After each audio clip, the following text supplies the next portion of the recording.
Eto na nga mga chong, marami tayong updates patungkol sa Gilas Pilipinas. Terence Romeo, may pangako, Gilas Pilipinas fans matutuwa. Coach Tim Cone, sinabi ang mas importante kaysa sa tune-up games. Isang linggo na nga lang ang binibilang ay magsisimula na ang Asian Games. Sobrang ikling panahon na nga lang yan, pero kabi-kabilang tune-up game backlogs nga ang meron ngayon ang ating national team. Sa September 22 ay makakalaban nila ang LG Sakers sa Philippine Sports Arena. Open nga yan para sa mga fans. Bukod dyan ay magkakaroon pa ng tune-up game ang Gilas kontra naman sa isang PBA team. At mukhang mas gusto nga ni Coach Tim Cone na mag-focus sila sa kanilang team practice kaysa sa mga tune-up game. Alam nga raw ni Coach Tim na malaki ang may tutulong sa kanila ng tune-up game kontra sa LG Sakers dahil po pwede nga nilang ma-adapt kung paano ang laro sa Korea.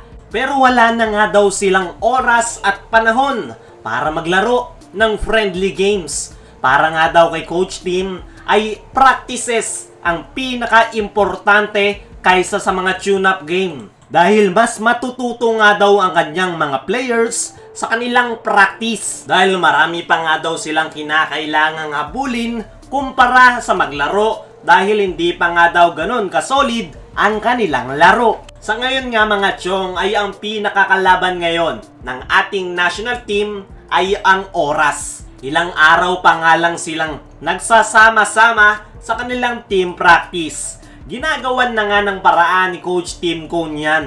Wala na ngang Gilas pool na nangyari para mapabilis ang kanilang preparation. Pero mukhang hindi nga sapat yan at kinakailangan nilang magdoble kayod sa kanilang team practice. Kaya naman nasasabi ni Coach Tim na mas importante ang kanilang practice kumpara sa mga tune-up game na kanilang lalaruin. Para sa akin mga chong, ay tama naman si Coach Tim Cone dahil kung maglalaro nga sila ng kulang sa practice ay wala ngang mangyayari sa kanila at paniguradong madidisappoint lang ang karamihan sa Gilas Pilipinas fans. Kaya mas priority talaga ni Coach Tim Cone na mag-practice ang kanyang mga players. Ang pinaka main goal nga daw nila ngayong Asian Games ay makakuha ng medalya, lalong-lalo na ang ginto. Pero hindi nga magagawa yan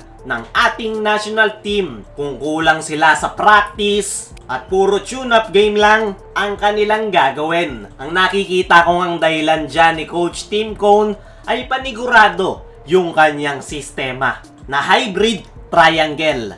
Napaka-effective nga ng sistema na yan, lalong-lalo na sa international stage. At panigurado, ang sistema na yan ang sasalba para sa Gilas Pilipinas. Pero hindi nga magiging madali yan mga chong, dahil hindi nga basta-basta ang hybrid triangle offense ni Coach Tim Cone. At yan nga ang nakikita nating dahilan kung bakit mas priority ni Coach Tim Cone ang kanilang team practice kumpara sa tune-up games. Sa kabilang banda, Terence Romeo, may pangako, Gilas Pilipinas fans matutuwa. Sa inilabas nga na lineup ni Coach Tim Cone nitong mga nakalipas na araw ay sobrang daming Gilas Pilipinas fans ang natuwa dahil balik national team ngang muli itong si Terence Romeo. Alam naman nating lahat kung ano ang mga kayang mai-contribute ni Terence sa ating national team. Nandoon ang kanyang speed at napakagandang ball handling na makakapagdagdag excitement para sa mga Gilas Pilipinas fans. At ang pinaka mai-contribute nga ni Terence Romeo para sa kupunan ni Coach Tim Cone ngayong Asian Games ay ang kanyang napakagandang outside shooting. Ayon nga mismo sa latest interview kay Terence Romeo ay napakarami nga daw nagsasabi sa kanya na maglaro ulit para sa ating national team. At sobrang saya nga nito na nakabalik siyang muli para sa ating national team. Dagdag excitement nga daw sa kanya yung mga fans na gustong-gusto siyang makitang muli suot-suot ang Gilas jersey. Ipinapangako nga mismo ni Terence Romeo na ibibigay niya ang kanyang best ngayong Asian Games. Gagawin niya nga daw ang lahat kahit pa ano ang kanyang role under Coach Tim Cone. At ibibigay niya nga daw sa mga fans yung mga gusto nilang makita once na magsimula na ang laro. Para sa akin mga chong, ay expected ko na itong si Terence Romeo ang isa sa makakapasok sa starting 5 ngayon ni Coach Tim Cone. At panigurado nga mga chong na mas dodoblehin ni Terence Romeo ang kanyang performance dahil gustong-gusto talaga nitong i-represent ang ating bansa. Sana nga lang mga chong ay maipakita talaga ni Terence Romeo ang kanyang full potential dahil isa nga siya sa pinaka-aasahan ng ating national team ngayong Asian Games.